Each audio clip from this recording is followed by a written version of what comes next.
Today, I'm going to tell you how to perform the perfect wedding ceremony, a wedding ceremony that people will remember. So stay tuned.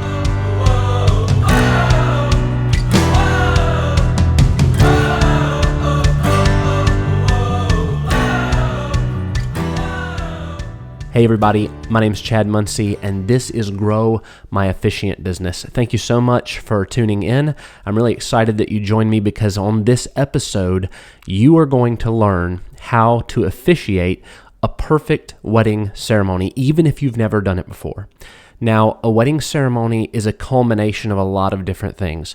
It's a culmination of the couple, their love story, how they feel towards one another, their values, all kinds of different things, and then you try to bring traditional aspects of a wedding ceremony into it, so it can be overwhelming. But don't worry, in this episode, I'm going to teach you a simple way to take all the big fancy terms and all of the things that can be overwhelming and perform the perfect wedding ceremony. First of all, I want you to remember in the beginning, if you're working with a couple or if they're your friends, there needs to be a time where you can sit down with this couple and ask them a few questions. Ask them about their love story, learn about how they met, and truly understand what values are important to them. You also need to remember to ask them, what type of ceremony do you imagine in your head when you imagine the perfect wedding ceremony? Is it funny? Is there humor in it? Is it religious, non-religious, just a verse or two, light religious? What kind of religion are you? What's your background? What would you like in the ceremony? Would you like it to have a love story involved in it? Would you like it to be romantic? Ask a lot of questions and take notes so you understand when you're forming the simple parts even, you know how to formulate that. Now, another thing to remember is you want to use your own personality. You don't want to try to be stiff and robotic, but you want to use your own personality. If you have a little humor, it's okay at some points to make little gestures and things that are natural to you. You don't want to take that away because then it feels odd. They picked you because they liked you. So that's important to remember. Another thing you want to ask is if the bride is going to be, after she walks down the aisle, if she's going to be given away by somebody. Maybe ask who she's going to be given away with. Take notes on that so you know the person's name if you need to address them during the wedding ceremony. Ask if there's going to be a large wedding party so that you know exactly what last person that comes in. If there's not a rehearsal, you want to know when to start the wedding ceremony. You want to know if there's going to be cell phones allowed, if they can take pictures. These are questions that you need to figure out. And yes, this is a lot of stuff that you can Google. I know you came here to actually learn the wedding ceremony. So let's start. So first, the wedding begins. There's music playing. People are waiting patiently. They've been seated. Typically, if there's ushers, they've already brought in the family, unless it's just a micro wedding where people are waiting on the beach or something. I will walk down the aisle to the groom and stand next to whoever's up there. It's usually the groom. And I will make announcements. Usually there will be some kind of announcement about whether people can use their devices for photography. If they've hired a professional photographer, usually we'll say wait until after the wedding so the professional photographer can get good shots. I always talk to the couple about that beforehand. And sometimes I will ask people to turn off their devices so there's no interruptions and the bride and groom can have the ceremony that they deserve. So after it begins, the wedding party will walk in, they'll enter, and usually they'll come and stand wherever they've rehearsed or wherever they're supposed to stand. Sometimes there's flower girl, sometimes there's a ring bearer. After all of that party is in place, typically at larger weddings, the music will change and the bride will enter. Before the music changes, I look at the audience and I say, please rise. That's all you have to say. Very simple. The bride enters, she walks down the aisle, and she comes and stands in her place. Now, if the bride is being given away by her father, then the groom who is standing here will usually step out and he'll either take the bride or Usually what I tell them to do, just so there's no confusion and I can talk to the wedding planner about it and we can do it in rehearsal, the bride and her father will walk down the aisle and they will stop just short of where myself and the groom are. And they will stand there. And right after the music stops, I'll say, "Thank you so much, everyone, for being here today." I'll do a short welcome, and then I'll ask them to be seated, and I'll say, "Who gives this woman to this man?" And he'll say, "I do," and then the bride is given away. Now, you can do the order differently, and it really depends. A lot of times the bride and groom will have a large say in how they want the order of service. But if they don't, the bride walking down with her father and stopping there, and then you welcoming everybody and seating them, and then you giving away is a great way to do it. After he gives the bride away, and the groom and the bride stand directly in front of you, facing each other, I usually stop for just a moment and I reach over and I say, "This is your day. We're going to have a great time. Take your time." And I calm them down. Many times the bride is nervous, the groom is nervous, but just that 10 seconds of you saying, "This is your day. Enjoy it. Take your time." They can breathe. And then that helps the ceremony go even smoother, usually. After that, if it's a religious ceremony, sometimes I'll read a verse or I'll open with a prayer. After that, I start with something called the definition of marriage. What is the definition of marriage? Well, it's typically where I talk about what marriage is, what it means, and what values that this couple holds true to their marriage. And I just started out with just a short paragraph that I've written there. Remember, when you're writing a paragraph like this, something that you're going to be reading, write it as yourself. Use the things that are important to you and the things that you've learned are important to the couple and make it your own. Immediately after the definition of marriage, I go into a story or an icebreaker. So usually this is the love story of the couple. Sometimes, actually not sometimes, a lot of times, because I'm humorous, I like to be a little funny and I embellish their story a little bit and make it a little crazy and it gets some laughs. So you can write their love story and read their love story in your own special way. Be passionate about what you write and make sure that they'll enjoy it and that it's coming from your heart. After the story or the icebreaker, sometimes if you don't want to do a story or if they say, "I don't really want our love story, talked about," if they say that, I will put a verse or a poem in the place of that. And sometimes if there's singers there, you can actually ask the singer to put a song there, and the couple love that idea.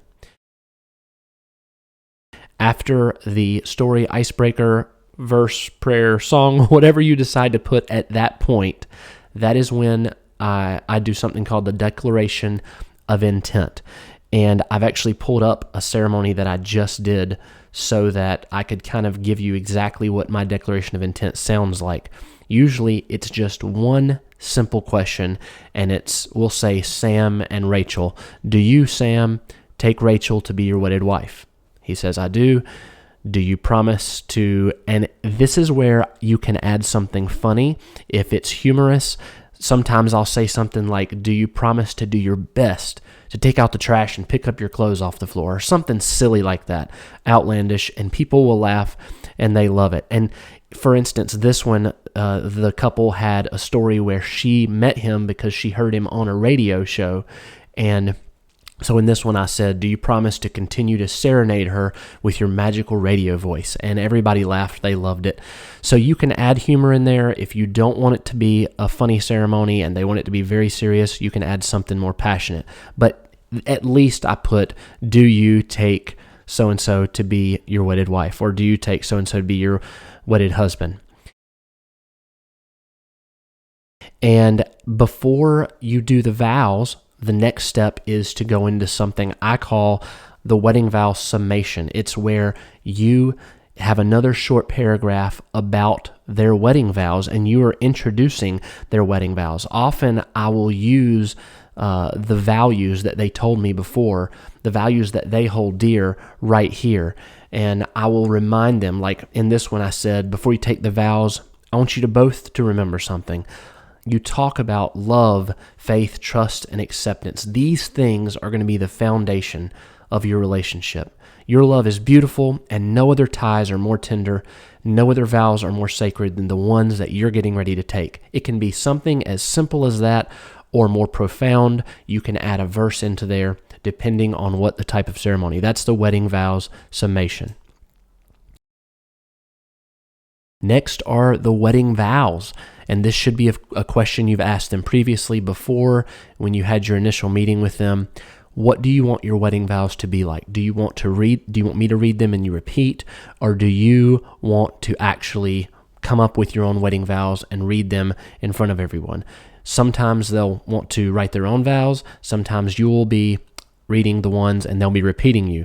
So, for instance, a very standard would be, I, so-and-so, take you, so-and-so, to be my wife, to have and to hold from this day forward, for better or for worse, for richer or for poorer, in sickness and in health, till death do we part. That's a very traditional version. There's a lot of non-traditional versions that are wonderful, and you can Google that. What are some wedding vows? In fact, I might do another video on that soon. So after you do the wedding vows, we have the rings.